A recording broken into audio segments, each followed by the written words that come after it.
So, we know how competitive internships are.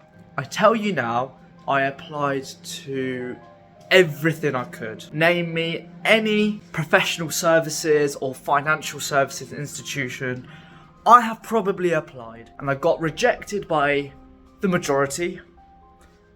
All I needed was for one to get back to me and say yes. And for me, that was JP Morgan. Probably the best one I could have got.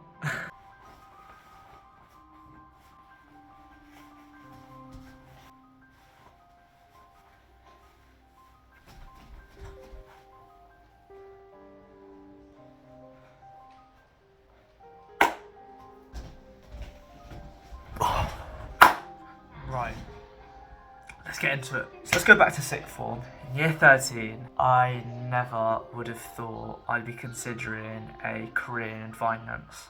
I did science-based A-levels, and I was quite certain biology was my favourite subject, and I was going to go into research and academia. 1 year into university, I find out this isn't for me. I just randomly started applying for internships and opportunities available everywhere. University has taught me one thing: I am not the most academic, and I will definitely not be doing a master's, as I do just want to get into a form of work upon graduation. So during my internship search, I've applied for so many companies, I can't even express it into words. The amount of evenings I've just sat here typing away on applications, editing my cover letter, editing my CV, my LinkedIn, just applied for everything, all of these online assessments and then interviews and assessment centres, and most of them not ending in an offer at all until I got one, and that was at JP Morgan, and I'm due to start that this summer 2024. The question that you're here for, and the title of this video: how did I do this?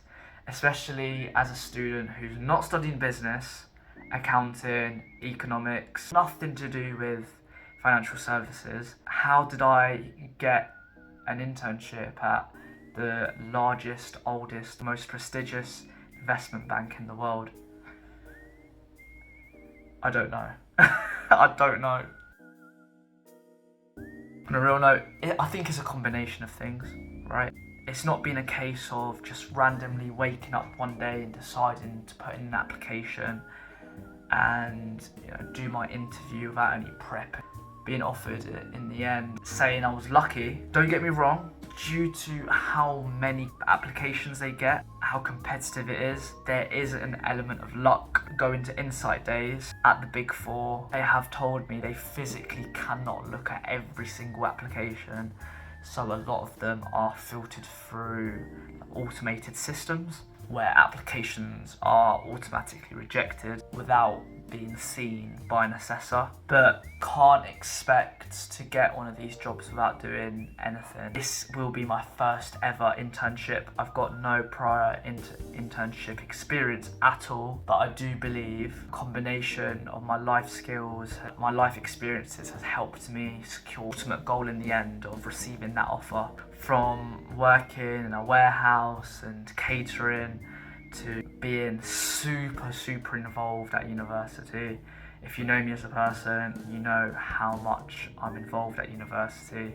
By taking an approach where I take every opportunity that comes my way, has definitely built me up to, I believe, for me to possess a very strong skill set where I thrive in a lot of situations. That's why I think in these application processes, especially when you get to the interview where you are talking to a human, whether that be virtual or in person, it's important to be yourself and show your personality. Since getting this and posting it on LinkedIn, I've had students on our campus, students that have reached out to me where I've offered some advice, and the advice I always give to everyone is to just be yourself, show your personality, show them how brilliant you are, show them that you are someone that wants to work with them. Because remember, it's your future colleagues that are interviewing you. It's going to be people like that you're working around. Show that you have a genuine interest. I've noticed that as I've done a variety of interviews, I've done interviews at Greggs and McDonald's before I started that work, and then obviously when I compare it to the interview I had at JP, it's very different. The one at JP was definitely a lot more intellectually stimulating. I was exhausted by the end of it. 3 interviewers across 2 hours really drilled into my head. I think that replicates the work environment. It's not going to be easy, and they do want to find the best among the cohort that they are interviewing. So I think it's important to remember that. Yes, these jobs do have a lot of prestige, the salaries are good and the work benefits are good and the lifestyle is associated with a lot of good things.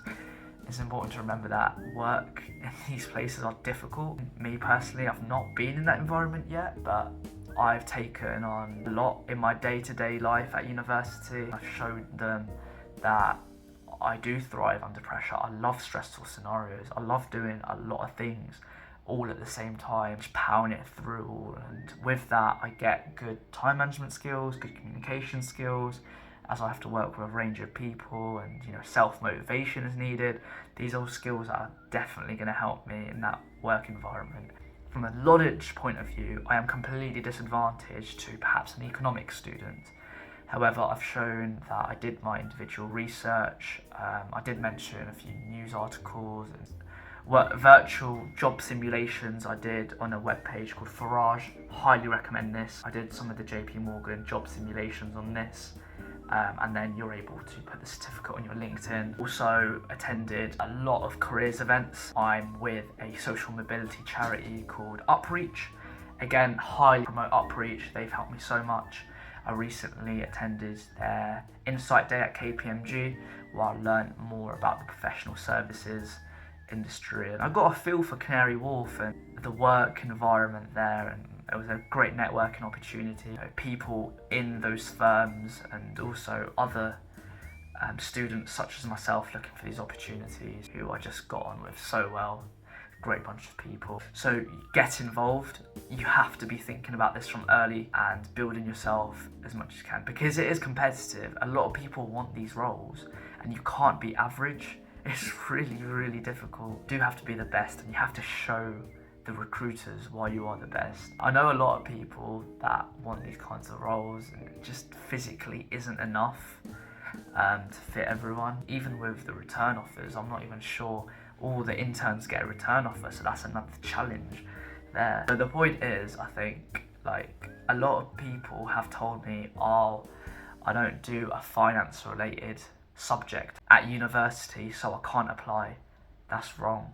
I've done it. Definitely doing a finance related course does help, especially since posting about this on LinkedIn. I've had so many finance course students at other Russell Group universities and other universities randomly connect to me on LinkedIn. I think I've got more finance bros than STEM students on my LinkedIn connections, which is brilliant. So you have to be developing these skills from an early age. You have to be consistent with it. You have to genuinely be a hard worker, because when you are a genuine hard worker, your other skill sets automatically get elevated. Don't get me wrong, you do need luck. You have to be somewhat lucky. But that's why spreading your applications out across all these firms. I've applied to all of these on the screen and plenty of others. It's ridiculous. And I know working 2 jobs right now, whilst studying a full-time course, whilst being a president of a society, whilst being involved with 3 sports at university and the gym as well, managing family as well. It's difficult, especially with no family connections to the industry and me trying to figure it out all by myself. I didn't know internships or spring weeks or anything existed in first year. I found out in second year. Shout out to Addy, he's the one that's helped me a lot find out what internships are and motivating each other to apply to these things. When I did go to that KPMG Insight Day, I do remember the talent acquisition manager saying it's good to start early. The more later you leave it, the harder it is to get into these prestigious roles. First year, do a spring insight week, If you're in second year, do an internship. There's a bunch of things that these firms do whilst you're in sixth form, and I've seen sixth formers, people who are in year 12 and year 13 on LinkedIn doing these things, and they're doing an amazing thing.